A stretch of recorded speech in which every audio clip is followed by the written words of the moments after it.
Hello बच्चों, आप सभी का स्वागत है आपके अपने यूट्यूब चैनल कंबोज सर पर। आई होप कि आप सभी अच्छे होंगे। और आज के वीडियो में हम डिस्कस करेंगे क्लास 11 सब्जेक्ट पॉलिटिकल साइंस राजनीति विज्ञान के सिलेबस को जानेंगे बहुत अच्छे से। और यहाँ पे सिलेबस काफ़ी बच्चों के कमेंट्स रहते हैं कि सर सिलेबस में इस बार कौन कौन से चैप्टर्स हैं, कौन कौन से टॉपिक जो हमको अच्छे से पढ़ने चाहिए, तो वो पूरा हम जो है आज इस वीडियो में कवर करेंगे। और जिन बच्चों ने तक चैनल को सब्सक्राइब नहीं किया, जल्दी से सब्सक्राइब वाला बटन भी प्रेस कर दीजिएगा। तो जानेंगे किस चैप्टर से कितने नंबर के क्वेश्चन बनते हैं, प्लस जो आपका 20 नंबर जो आपके इंटरनल असेसमेंट के रूप में मिलते हैं वो आप कैसे 20 में से 20 ले सकते हैं। प्लस कौन कौन से टॉपिक है जो आपको पढ़ना है और कौन से टॉपिक है जो आप छोड़ भी देंगे तो उसका आपके मार्क्स पर कोई फर्क नहीं पड़ने वाला है। यहाँ पर एक साइड देख पा रहे हैं आप, समय जो है आपका थ्योरी का पेपर जो है 3 घंटे का समय मिलेगा। पेपर जो है 80 नंबर का रहता है और इसमें आपको क्लियर पास होने के लिए 80 में से मिनिमम जो है 27 नंबर लाने होते हैं। और चैप्टर्स जान लेते हैं। यहाँ पर आप फर्स्ट बुक जो देख रहे हैं, इंडियन कॉन्स्टिट्यूशन एट वर्क। और यहाँ पे जो बच्चे हमारे हिंदी मीडियम वाले हैं, निराश ना हो, हिंदी मीडियम वाले बच्चों के लिए भी हम ये सिलेबस पूरा जो है हिंदी में अपलोड करेंगे हमारी वेबसाइट पर, वो वीडियो के लास्ट में जानेंगे। हमारा फर्स्ट चैप्टर जो रहने वाला है कॉन्स्टिट्यूशन वाई एंड हाउ, और इसके अलावा rights in the Indian constitution. ये दो चैप्टर अगर आप बहुत अच्छे से पढ़ लेते हैं तो 8 नंबर के जो क्वेश्चन है ना बच्चों, फर्स्ट और सेकंड चैप्टर से आपके एग्जाम में पूछ जाते हैं। थर्ड चैप्टर जो है इलेक्शन एंड रिप्रेजेंटेशन। अगर आप इस एक चैप्टर को अच्छे से पढ़ लेते हैं, 6 नंबर का जो क्वेश्चन है बच्चों आपके एग्जाम में बनता है यहाँ से। फोर्थ जो चैप्टर रहेगा एग्जीक्यूटिव। फिर उसके बाद फिफ्थ जो चैप्टर है लेजिस्लेचर और जुडिशरी। और इसके अलावा आ जाते हैं तो यानी आप 4, 5, 6 ये 3 चैप्टर अगर आप पढ़ लेते हैं तो 12 नंबर का जो पेपर बच्चों आपका यहाँ से बन जाता है। चैप्टर 7 आप पढ़ लेते हैं फेडरलिज्म, यहाँ से 6 नंबर के क्वेश्चन आपके एग्जाम में बनते हैं। 8 चैप्टर जो है लोकल गवर्नमेंट्स, यहाँ से आपका 4 नंबर का पेपर बनेगा। प्लस 9 और 10 अगर आप ये दो चैप्टर अच्छे से पढ़ लेते हैं, constitution as a living document, the philosophy of the constitution, तो इन दोनों चैप्टर को मिलाकर के यानी 4 नंबर का आपका पेपर वहाँ से बनता है। ये तो हो गया आपकी फर्स्ट बुक की बात, जो कि 40 नंबर का पेपर यहाँ से कवर हो जाता है। चलेंगे आपको लेकर के सेकंड बुक पर। सेकंड बुक में आपको जो पढ़ना है जिसके अंदर पॉलिटिकल थ्योरी नाम रखा है इस बुक का। इसके अंदर आपको देखो political theory and introduction, 4 number का यहाँ से बनेगा paper. Freedom and equality, 12 number का इन दो चैप्टर से बनता है पेपर। सोशल जस्टिस, 6 नंबर का पेपर यहाँ से। राइट्स आ जाएगा 4 मार्क्स का। सिटीजनशिप और नेशनलिज्म, 8 नंबर का पेपर आपका यहाँ से बनेगा। और इसके अलावा आ जाएगा सेकुलरिज्म, 6 नंबर का पेपर जो है आपका यहाँ से बनेगा। टोटल 40 मार्क्स का ये हो जाता है। फर्स्ट बुक से 40, सेकंड बुक से 40, यानी टोटल जो है 80 नंबर का थ्योरी का पेपर बच्चों आपका यहाँ पर कवर हो जाता है।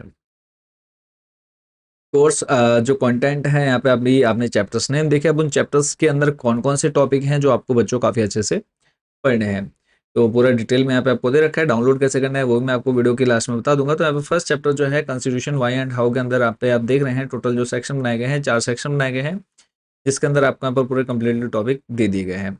इसको हम पूरा डिटेल में जानेंगे। और जो बच्चे हिंदी मीडियम वाले हैं इनको डायरेक्टली ये हिंदी मीडियम में मिल जाएगा, तो आप वहाँ से डाउनलोड करके इसको पूरे सिलेबस को पढ़ लीजिएगा। फिलहाल अब तक आप लोगों ने ये देख लिया है कि किस चैप्टर से कितने नंबर के क्वेश्चन आपके एग्जाम में बनते हैं। सेकंड जो चैप्टर है rights in the Indian constitution, इसके अंदर जो टॉपिक हैं वो आप यहाँ पे देख लीजिए। ये टॉपिक आपने अच्छे से प्रिपेयर कर लेने हैं। थर्ड चैप्टर जो है इलेक्शन एंड रिप्रेजेंटेशन के अंदर आपके टोटल एफ पॉइंट तक बना, A to F पॉइंट तक दे रखे हैं, इनको आपने पढ़ लेना है। फोर्थ चैप्टर है एग्जीक्यूटिव, इसके अंदर आपको व्हाट इज एन एग्जीक्यूटिव हो गया, what are the different types of executive, parliamentary executive in India, power and position of president. ठीक है, तो ये टॉपिक है जो आपको पढ़ने हैं। इसके अलावा लेजिस्लेचर, इसके अंदर आ जाएगा why do we need a parliament, why do we need two houses of parliament, Rajya Sabha Lok Sabha. इसके बारे में देखो बहुत अच्छे टॉपिक है, अगर आप इनको अच्छे से पढ़ लेते हैं तो इन फ्यूचर आपकी लाइफ टाइम काम आने वाले हैं। जुडिशरी के बारे में आपको देखो क्या क्या पढ़ लेना है। Y do we need an independent judiciary आ जाएगा, independence of judiciary, appointment of जजेस, रिमूवल ऑफ जजेस, किस तरह से जज बनाए जाते हैं, किस तरह से उनको हटाया जाता है, स्ट्रक्चर ऑफ द जुडिशरी। तो ये सारे टॉपिक जो है बच्चों आपको काफ़ी अच्छे इसके अंदर पढ़ लेना है। चैप्टर 7 जो है फेडरलिज्म के अंदर आ जाएगा, व्हाट इज फेडरलिज्म। फिर इसके बाद इसके अलावा जो से रिलेटेड टॉपिक हैं वो आपको यहाँ पर काफ़ी अच्छे से पढ़ लेना है। स्पेशल प्रोविजंस जो आप जम्मू एंड कश्मीर के बारे में सुनते हैं वो आप यहाँ पे डिटेल में पढ़ लेंगे। लोकल गवर्नमेंट्स के अंदर आ जाएगा, why local governments, growth of local governments in India, local governments in independent India. 73 and 74 जो है अमेंडमेंट्स उसके बारे में आपको पढ़ लेना है यहाँ पे डिटेल में। Constitution as a living document, ये आपको यहाँ पर अच्छे से जान लेना है। चैप्टर जो 9 रहेगा, content of amendments made so for differing interpretations. Amendments जो है आ जाएगा इसके अंदर, आपको अच्छे से पढ़ लेना है। चैप्टर 10 जो है the philosophy of the constitution, इसके अंदर आपको कौन कौन से टॉपिक हैं दे रखे हैं जो आपको पढ़ना है, ये सारा आपने यहाँ पर डिटेल में पढ़ लेना है। सेकंड बुक पर लेकर के चलूंगा आपको, political theory and introduction. Why is sorry what is politics, what do we study in political theory, putting political theory into practice, why should we study political theory. तो ये सारे टॉपिक, फ्रीडम हो गया, फ्रीडम के बाद equality, इनके सारे topic आपने यहाँ पर प्रिंट आउट तो आप निकलवा लेंगे। जो बच्चे प्रिंट आउट नहीं निकलवा सक रहे तो आप लोग यहाँ से इसका स्क्रीनशॉट लेकर के रख लीजिए। राइट्स हो गया, what are rights, where do rights come from, legal rights and the state, kings sorry kinds of rights, rights and responsibilities, citizenship के बारे में आपको, फिर उसके बाद आ जाएगा नेशनलिज्म, सेकुलरिज्म, और इसके अलावा जो जो बुक आपको दे रखी है वो आपको यहाँ पर डिटेल में देख लेनी है। उसके बाद जो आपके 20 मार्क्स जो इंटरनल असेसमेंट के रूप में मिलते हैं वो मैं आपको यहाँ पर अच्छे से बता देता हूँ। तो यहाँ पर आप देख रहे हैं इंट्रोडक्शन ओवरव्यू आ जाएगा 2 मार्क्स का, variety of content 3 marks, presentation 3 marks का रहेगा, कंक्लूजन 1 मार्क्स, उसके बाद आ जाएगा बिब्लियोग्राफी 1 मार्क्स, जो वाइवा रहता है आपका 5 मार्क्स का, और कंटेनर असेसमेंट जो यूनिट टेस्ट होते हैं उसके 5 मार्क्स आपको यहाँ पर मिल जाते हैं। तो टोटल 20 मार्क्स का बच्चों ये कवर हो जाता है। तो ये आपने देख लिया कि क्या क्या पढ़ना है, किस चैप्टर से कितने नंबर का। तो अभी हम बात करेंगे कि इसको आप डाउनलोड कहाँ से कर सकते हैं। तो डाउनलोड करने के लिए बच्चों को सिंपल से स्टेप जो है आपको फॉलो करने होते हैं।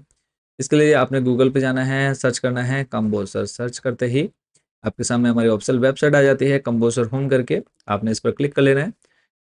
क्लिक करने के बाद आपके सामने कुछ ऐसा इंटरफेस देखने को मिलेगा। इसका थोड़ा सा नीचे स्लाइड करना है, नीचे आने के बाद आपको ऑप्शन मिल जाता है सिलेबस 2025-26, इस पर क्लिक कर रहे हैं। क्लिक करने के बाद नेक्स्ट पेज आपके सामने क्लासेस का ओपन हो जाएगा। तो यहाँ से आपने चूज़ करना है क्लास 11th पर क्लिक करने के बाद यहाँ पे आपको सारे सब्जेक्ट की लिस्ट देखने को मिल जाती है, और उसके बाद आपने क्लिक कर लेना है पॉलिटिकल साइंस। जैसे आप इस पर क्लिक करेंगे यहाँ पर आपकी जो ये पीडीएफ है वो ओपन हो जाती है, और यहाँ पर आपको कंप्लीट सिलेबस जो है बच्चों देखने को मिल जाता है। और इसके आपने क्या करना है, जहाँ तक आपका 11th तक है, क्योंकि 11th 12th दोनों सिलेबस इसमें ऐड है, तो आपने क्या करना है इस पेज नंबर 6 तक क्या करना है, इस पूरे सिलेबस को, सॉरी पेज नंबर 7 तक जो है क्लास 11th का है। तो क्लास 11 तक के सिलेबस को आप लोग चाहें तो जब प्रिंट आउट निकलवाने जाएंगे तो वहाँ पे आपने बोलना है पेज नंबर 1 to 7 तक आप प्रिंट आउट निकाल लीजिए। तो आपको वहाँ पर 7 पेजेस का प्रिंट आउट मिल जाता है। उसके बाद आप इसको डाउनलोड करने के बाद आप लोगों ने हाइलाइटर जरूर लेना है। हाइलाइटर का यूज़ करके आप लोग हाईलाइट करते चलेंगे कौन कौन से टॉपिक आप बच्चों पढ़ चुके हैं, और कौन कौन से चैप्टर जो हैं या कौन से चैप्टर जो हैं पढ़ लिए, कौन से रह गए, तो पूरा आप लोग उसमें अच्छे से प्रिपरेशन आपकी हो सकती है। तो मिलेंगे बहुत जल्द नेक्स्ट वीडियो में अदर सब्जेक्ट के सिलेबस का। Thank you so much watching for this video.